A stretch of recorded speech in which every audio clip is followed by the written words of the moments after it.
Okay, so let's go ahead and talk about Sarcat. So we are watching Sanghelios here. If you want to go follow him, I'm going to link his Twitch channel in the chat really quick. So he's actually doing Devastation in the Race to World first. If you want to go check him out, make sure you go follow Sang.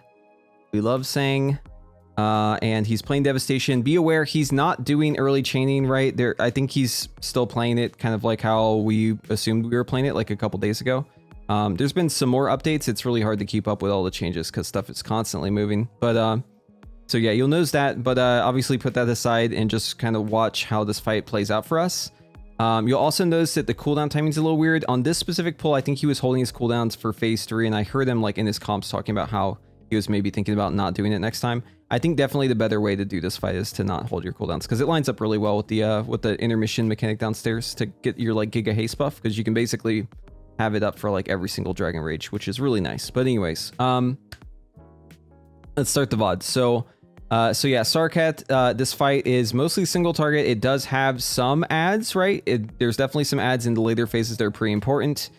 This first phase is pretty straightforward. Basically, you're going to have this debuff go out, right? So the boss is going to do a couple bombs here right after we get done with our staff. So obviously, you know, try to get into your Dragon Rage as soon as you can there. Don't cut it too close if you don't have to. And you're going to have people getting the roar mechanic here in just a moment. And the way that you clear the roar is by having the fire breath hit you. So as you can see, like half the raid has a pressing roar right here. So basically, you're going to want to wait for this next mechanic lineup. So there's going to be lines that spawn with the mass disintegrate. And then here's the frontal. So if you stand in this frontal, then it removes your buff. See that? How it just removed that buff and it hit everyone? So you can't have like everyone do that at the same time. Obviously, you want to like dip in at like the last second to basically drop your debuff there. So they're going to have probably the rest of the raid do it on the next set. And then just DPS the boss as normal here, right? Not too many things that you have to consider. Just make sure that you're not in those lines. All right, and of course the boss is going to do his next fire breath here once he's ready for it. But the boss pushes really fast. I mean, this is normal mode, so you probably notice the tuning's a little bit lax, right? But obviously, you know, avoid the bombs. Don't stand in those. Stand in the frontal if you need to. There's one person left in the raid who doesn't have it. Looks like it's a warlock, of course. So yeah, the warlock is needing to have maybe a personal or something to survive basically this next glitter here. But yeah, so the boss is gonna be pushing any moment now. And in fact, I think this lineup, if I remember correctly, this lineup was really good for them because they had the glittering happen like as they were pushing the boss. So they basically got to milk the boss a little bit, which is really, really good. I believe the boss pushes at around 65%. So right here, glittering surge, this is all milk, right? So a bunch of AoE damage happening. Obviously press a defensive here if you have, especially if you have a debuff, right? And then the boss moves on. And then now we're going to have phase 2 start. So this is basically the intermission. Everyone's going to be going downstairs. This is a damage over time that basically gives you like a damage done reduction. And what you want to do is you want to run around downstairs. You want to pick up these globes, and these globes are going to make it so that you're much faster, like you have much more haste. And then what's going to happen is you're going to be leaving this zone right before you use your next Dragon Rage. So Dragon Rage is up for saying like he could use this Dragon Rage right now if he wants, but he's going to hold on to it. And he wants to come up with this.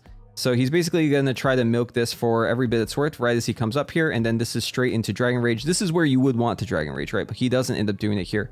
I believe it's because he's holding his cooldown for phase 3. He ends up holding it like almost a full minute. And I don't think it would change the amount of Dragon Rages you get total. So this is probably not the play. But either way, this just so happened to be the kill, right? It was just one pull he was experimenting with and it happened to be the kill. So that's usually how it goes, right? But anyway, so some of these people are going to have these bombs, right? And they're obviously going to need to go downstairs with the bombs so that they don't blow up the raid, right? So that's why the people go downstairs with that, obviously, so the raid isn't blown up.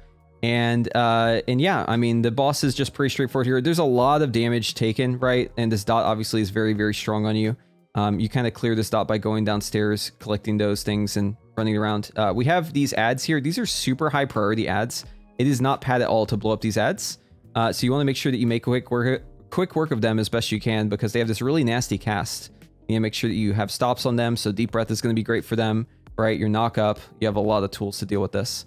And then right here we have basically the second intermission of sorts, right? So the boss is going to be basically pushing everyone around here, and you're going to have some soaking happening. You're going to have people also just kind of running around, dealing with this RP. Here it is. Okay, so the boss is re-engaged, and here it is, phase 3. So you'll notice there's a big zone. Obviously, don't stand in the big zone, right? And there's also going to be ads spawning. You have to deal with the ads. And there's going to be rocks. They're going to be spawning very, very soon here. I believe Sing is going to drag a deep breath, or sorry, Dragon Rage here soon. There it is. Yeah, there's his Dragon Rage. So I believe he was saving his Dragon Rage for phase 3 just to be safe. Once again, I think he held it for like a full minute. So he'd probably still have Dragon Rage like in this phase if he had not saved. But so the group has to soak here, right? And then you need to get out of the circle. And then now you just kind of blast the boss, right? Basically, what's going to happen next is you're going to see this mechanic where there's like lines shooting everywhere, and you have to run to where the lines on the ground are. So you'll notice that the rocks have like these line streaks, right? And basically that's where you're safe. So you want to go behind those streaks. Sang is sent downstairs, so he's going to have to collect all of those little circles for haste, right? Just run around and pick these up. Now, if he had used Dragon Rage on cooldown, this Dragon Rage would be coming up right now, basically, like as he's leaving the zone. So this would actually be like the perfect lineup. It may not be with Lust, but it would have this really, really great lineup, I think, with Dragon Rage if you had it up here. Obviously, either way, right, like Lust or not Lust, I think you'd probably hold for these ads no matter what, because the ads are super high prio. But yeah, anyway, so he's blasting those ads, gets a whole bunch of damage on them. And then from this point on, the fight's kind of just like a burn. You just want to like make sure that you don't have the ads do their cast. Make sure that you have cooldowns up whenever, you know, he's pulsing for all that damage.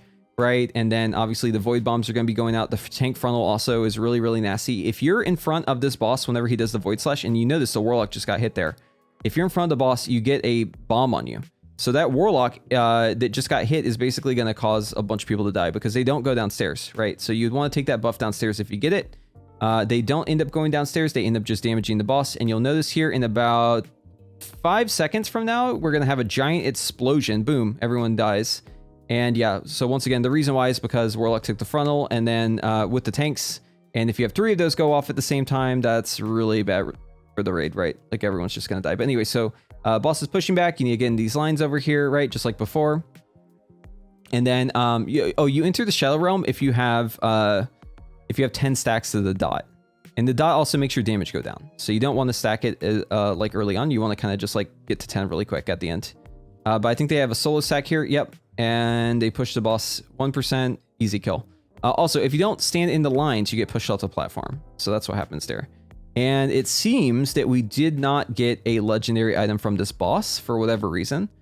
It could be because this was normal and maybe only drops on heroic or higher. It could be that it's a rare drop. It could be that it's bugged. It could be that it's not implemented. We don't know. All we know is that there is a legendary item and that it does drop off of Sarcat, and it starts the quest for a legendary, which is basically a new version of Oathbinder. That's all we know. We don't know anything else when it comes to it, right? So we just have to kind of wait and see what happens.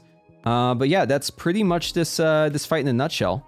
And it seems to be a really good Evoker fight. And they got super lucky here too, because they got the cloak. By the way, we love that cloak, right? Obviously, a bunch of people love the cloak. Pretty much everyone wants it. But just something to be aware of. But yeah, that was Sarcat here on normal.